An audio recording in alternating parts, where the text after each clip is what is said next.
Hello everyone, welcome to the episode of The Dead, the show where I go on and on about things that are on my mind. I'm your host, AccursedTigress, and let's get right into it, shall we? Here we are, several weeks after I posted the video of me saying I need to step up my game, and nothing has been uploaded. Well, I have... I have a reason for that. And that is because I've been having issues with blood pressure as of late. So, right now, I'm starting a trial of blood pressure medication. And so far,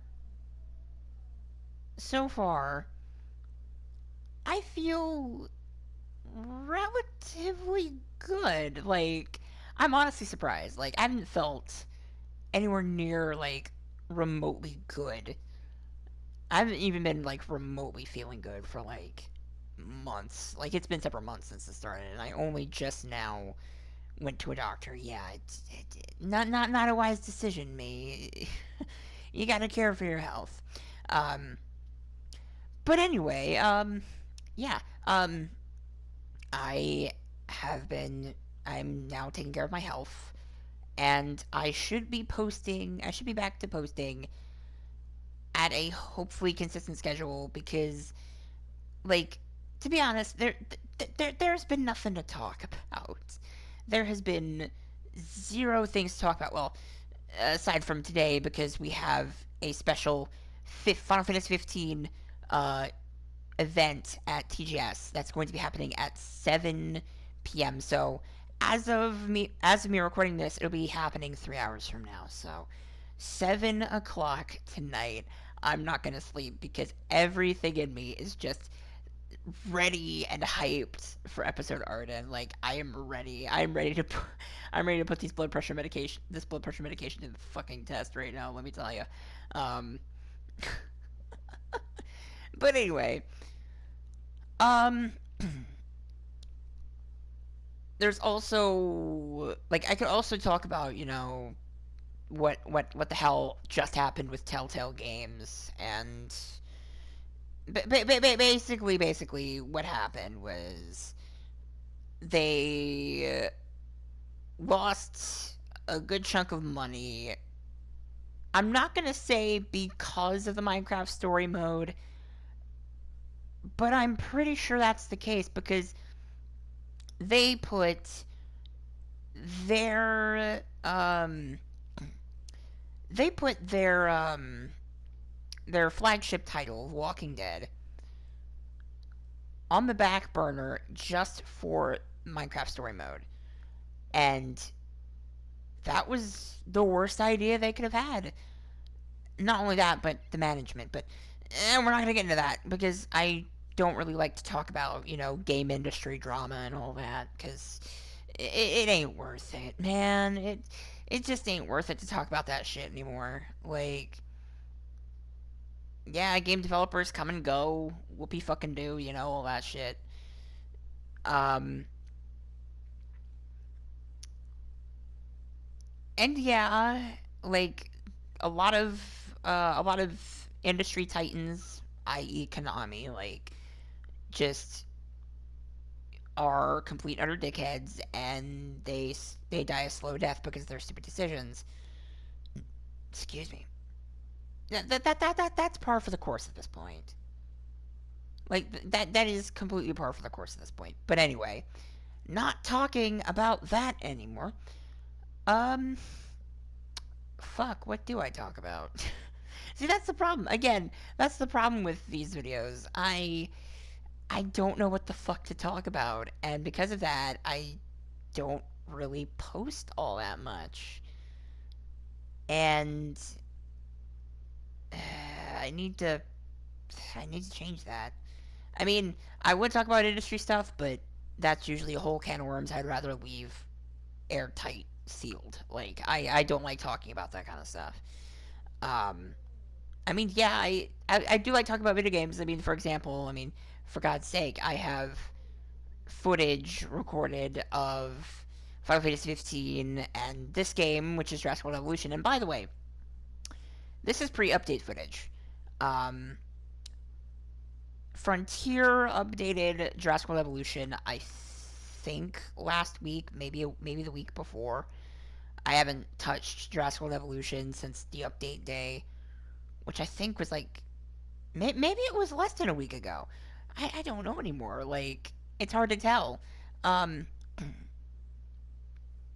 but anyway, they fixed a lot of grievances I've had with this game. One of them being the weird thing where the dinosaurs somehow would not see each other or detect each other in the same enclosure after they get out of the hatchery or the creation lab, because this isn't Operation Genesis, for God's sake. but but yeah, they fixed that, so there's thankfully going to be no more breakouts from the hadrosaurs. Thank you. Because that was the main problem, was that they would come into the enclosure, like say you have a big enclosure for a ton of herbivores, right? And you release, like, let's say, like, you go the slow route, and you release the hadrosaurs, whether that be Parasaurolophus or Corythosaurus. You release them one at a time, as one often does in this game. You tend to release them one at a time, and usually they don't detect each other until they're like maybe a foot or so off. But thankfully, they fixed that. Frontier fixed that issue. I can die happy because this game was such a wreck. But again, not gonna bash on it. I mean, it was a good try. I'll give it this. It's better than Operation Genesis. It has more dinosaurs. It has more options when it comes to terrain. But at the end of the day, like, there are still glitches. There are still glitches. The baryonyx animations, for example, for those of you who don't notice or don't even play the game, the the baryonyx tends to, like, turn way too sharply. Like if it's like standing, like, or like, no, if it's walking, it'll just suddenly sharply, like, jerk in the direction he's going to. Like, am I the only one that's noticed that? Because I mean, Frontier, please, you gotta fix that, please. Another thing they fixed is the dinosaur sizes, which only includes T-Rex, Spinosaurus, Giganotosaurus, and Ceratosaurus. And Ceratosaurus is smaller. T-Rex is smaller, and the Spinosaurus and Giganotosaurus are larger. So I'm honestly surprised Universal allowed this update through, because usually, like, when it comes to the T-Rex is basically the Jurassic Park and Jurassic World mascot. Like she's right there on the front. Like, she's right there on the logo, okay? She is the flagship mascot for the franchise. And I'm honestly surprised that Universal decided to allow Frontier to shrink her down a little bit. But, I mean, I'm happy they got their way. I'm happy they did, because, like a lot of people who play this game, I'm a bit of a stickler for accuracy. I am such a stickler for accuracy. And I know I shouldn't expect it from a game, based on a movie franchise that doesn't give its raptors and T-Rexes feathers. But of course, I mean, compared to everything else in this game, that's a minor gripe. That's just an aesthetic gripe. And at the end of the day, it doesn't really matter. Um, At this point, I think I've sunk in over 100 hours into the game. And that's just me mostly, like, dicking around on, Isla Sorna. Or not Sorna. Isla Nublar, which is the sandbox mode slash Site B. But, like, it's not a true Site B. Like, you can't just plunk your dinosaurs down on the island and just watch them live their life. Or get eaten.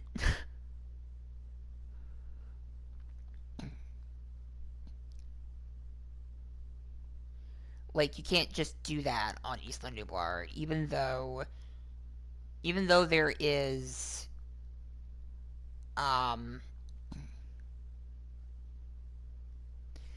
like, even though there is, like,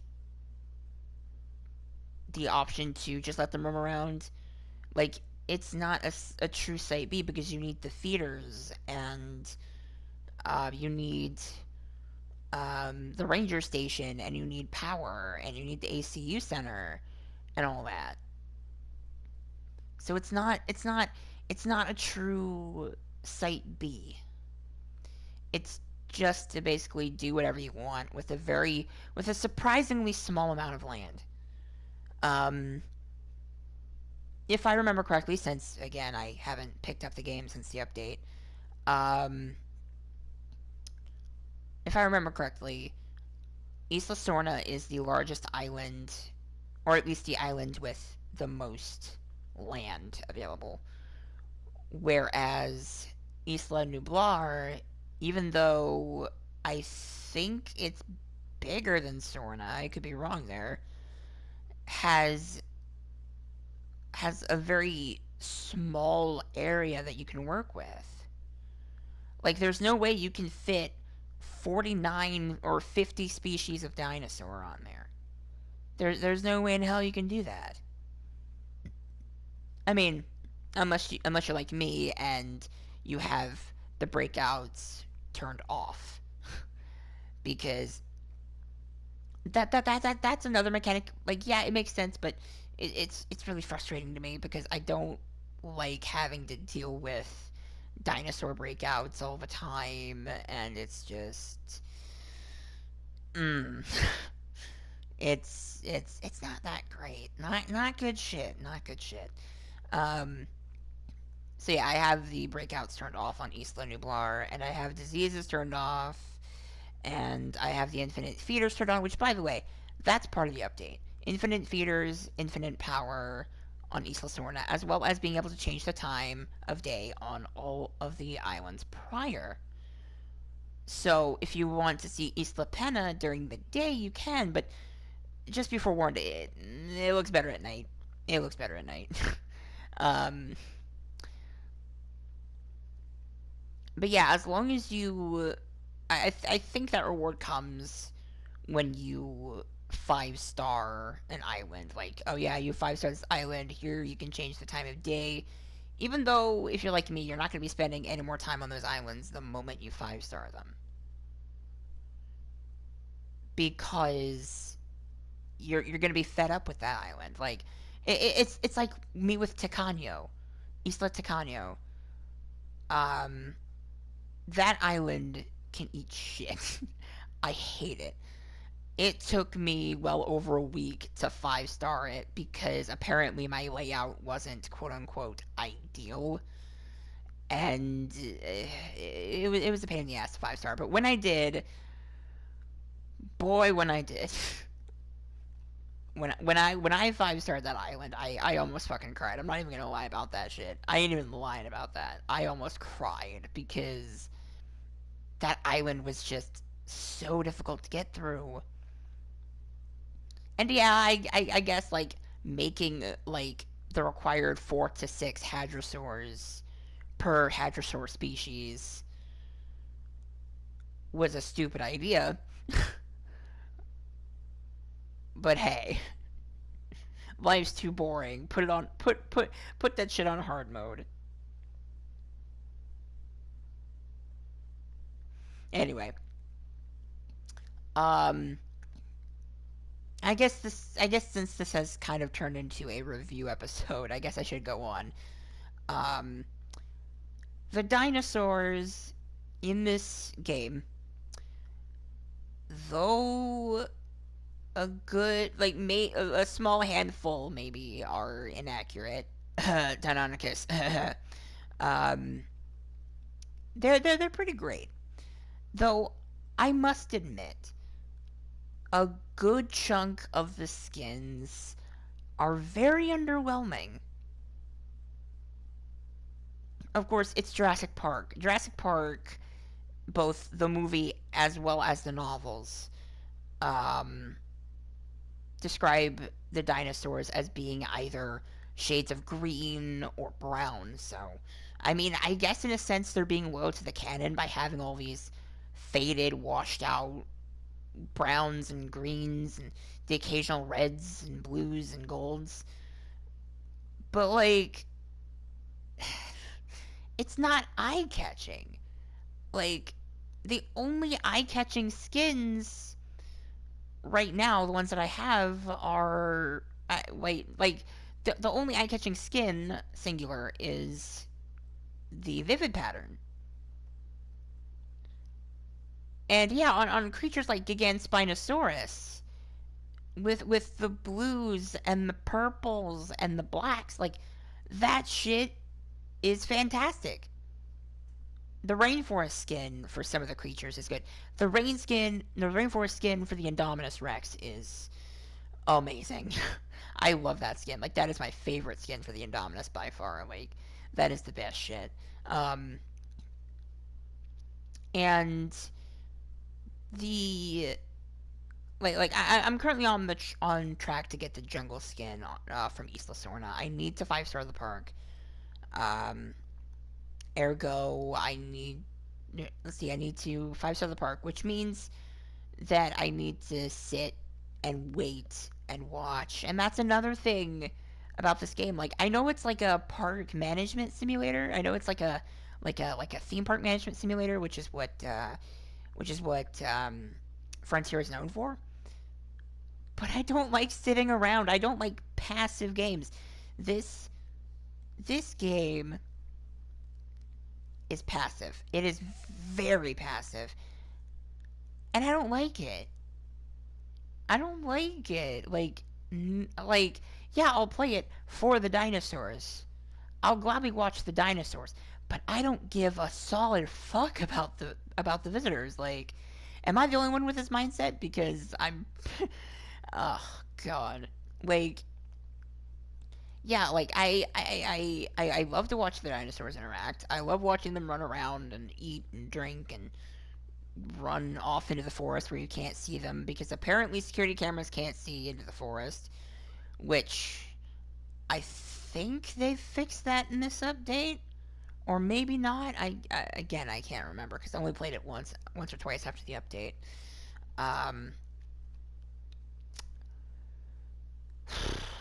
What else? Yeah, like the skins aren't as eye catching as I hoped.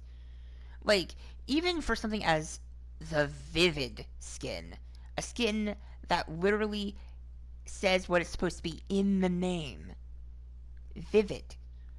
On a lot of the dinosaurs, it's not even vivid. It's mostly faded and gray and gross and ugh. Like, one of the biggest offenders of this is the Velociraptor. Like, you can vaguely tell that there's blues and purples dappled all over the skin, but you can't really see it all that well because gray completely overtakes that. Like, no. Have you guys even watched Jurassic Park 3? There is, if I remember correctly, because it's been a while since I've seen Jurassic Park 3, but there's a raptor with a purple skin, for God's sake. There's a raptor with a purple skin. Like, legit purple. If I remember right. Don't quote me on that, because I might be wrong on that. But I'm pretty sure that that the raptor had purple frickin' skin, and they could have used that skin. They could have used the Jurassic Park 3 skin for the raptor's vivid skin. And yes, I just said to include something from Jurassic Park 3 that isn't the Spinosaurus. And for those who don't know, I hate JP3. I can't stand that movie. I cannot stand JP3. It's pitifully stupid. It's mercifully short. I'll give it that. It's mercifully short, unlike its predecessors. But it just, oh, I hate it. Anyway, yeah, they could have used that skin for the vivid skin for the Velociraptor. That's what they could have done, and it would have been fine. It would have been great. It would have fit right in because it's a skin pattern from the movies, so of course it would fit in.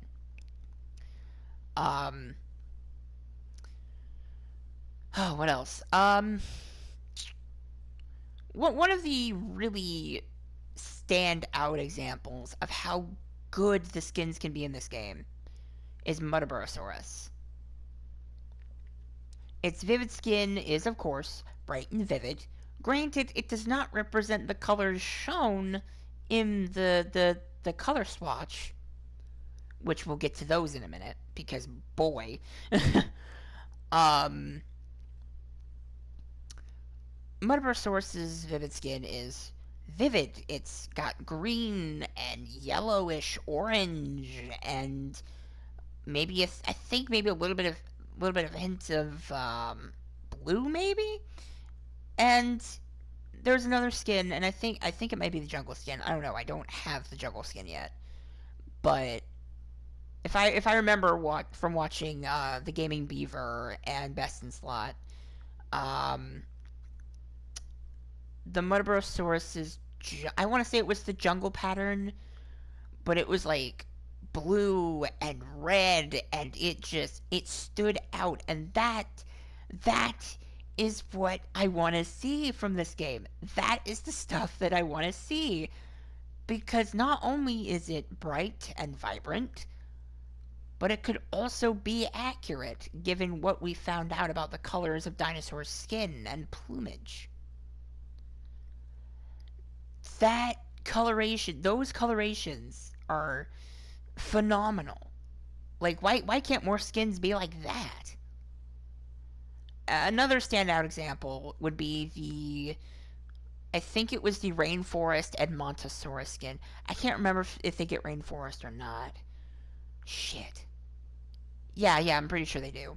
Yeah, so the Rainforest skin for the Edmontosaurus is great. It's a pale blue with like faded dark stripes, and like the head is this bright vibrant red color, and that's what I like.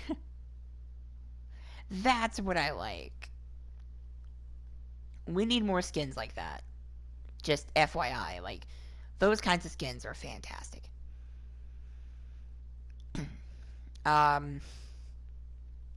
Let's see. What else?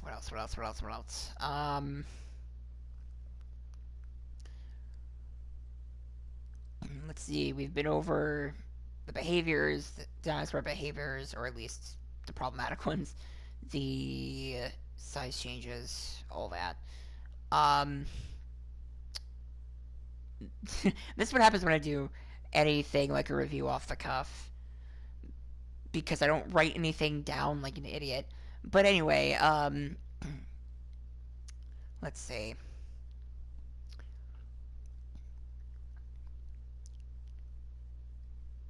I'm gonna repeat what I said. Like, if there were more skins that were vivid like that, if there were more skins that popped out like that, I would enjoy this game a lot more.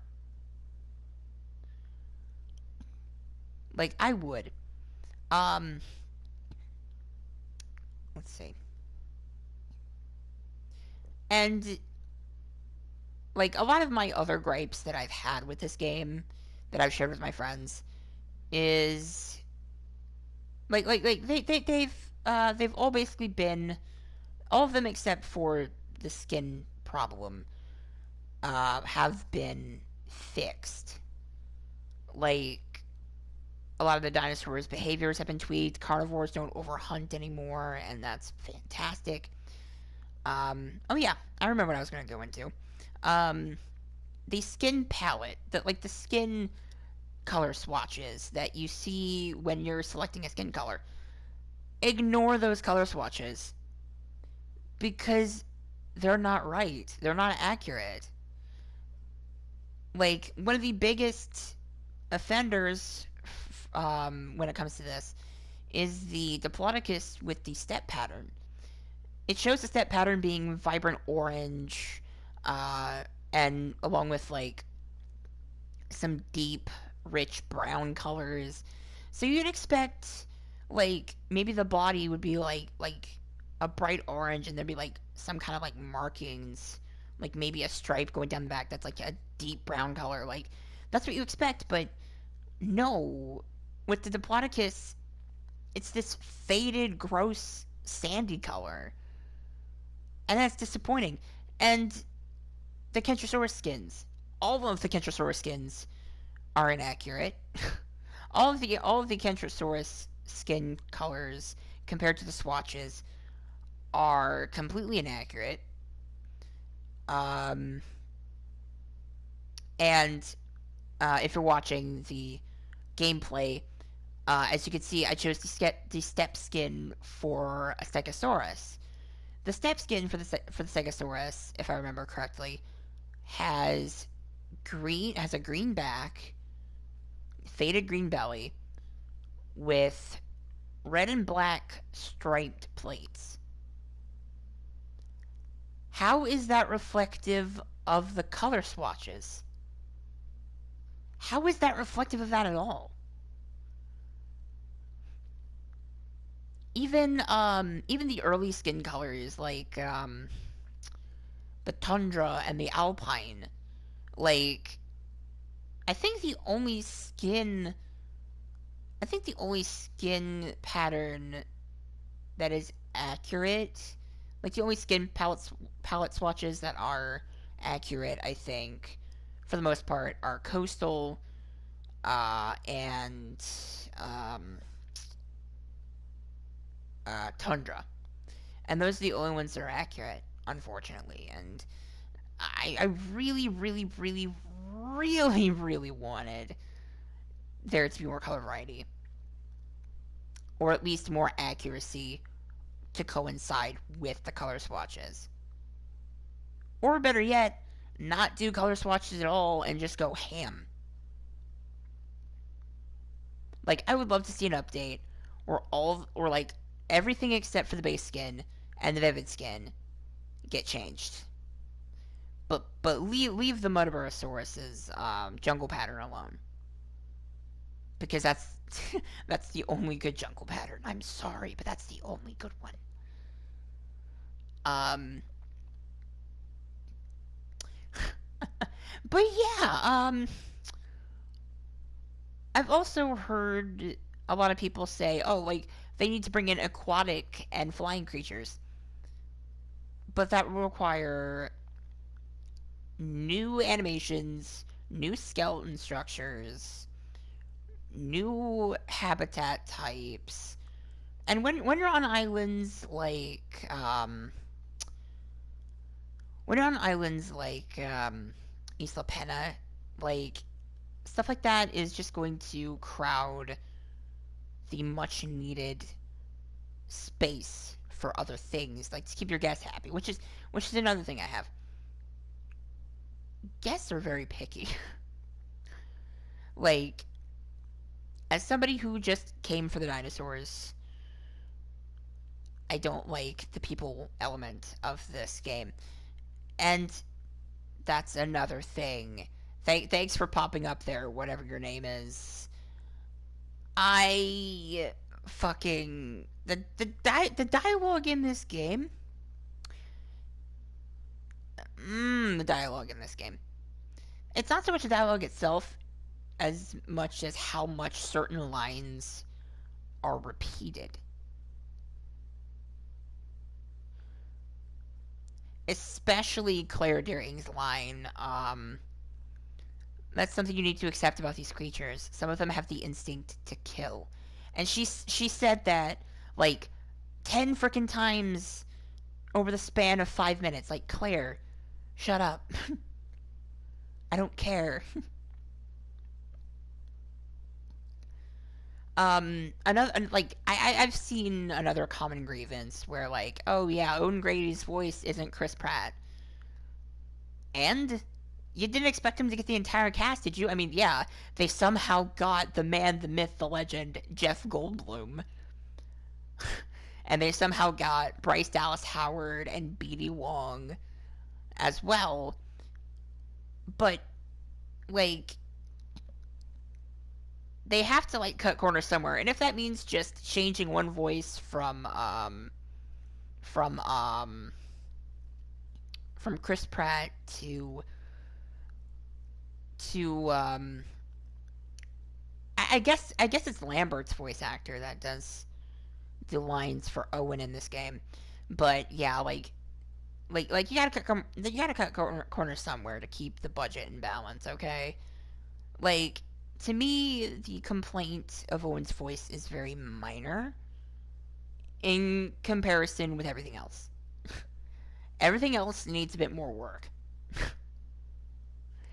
Like, oh, there was another thing that just came to my fucking mind. Um, the the sabotage indicators. The sabotage indicators in this game, like, they're, like, for me, they're constantly on low setting, but then all of a sudden, like, I get sabotaged. And it says somebody from such and such branch is, like, it's like somebody from such and such branch poisoned your dinosaurs, or they put the power out, or they opened all the gates to the paddocks. Like, I literally check, like, right, like, if I know that I'm not paying attention to a particular branch, I will check the sabotage likelihood periodically, and it will always say low. And when it happens, you know, there's no indication. Like, there's no, like the indicator is just broken or something.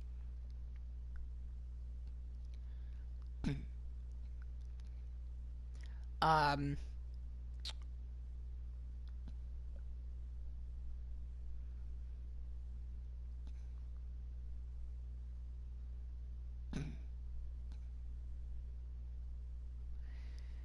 God, I think we've gone over all I really wanted to go over. And holy crap, I've been at this for 33 minutes. God damn. Okay, so I guess I'm gonna leave it there. I hope you guys enjoyed this this impromptu and very long and probably long-awaited episode of The Den. Tune in next time for another, hopefully, ramble-tastic video that doesn't involve me complaining for 30 minutes straight. This has been AccursedTigress, and I will see you in the next round. Peace. Oh yeah, and remember to like, comment, and subscribe if feeling generous. See ya.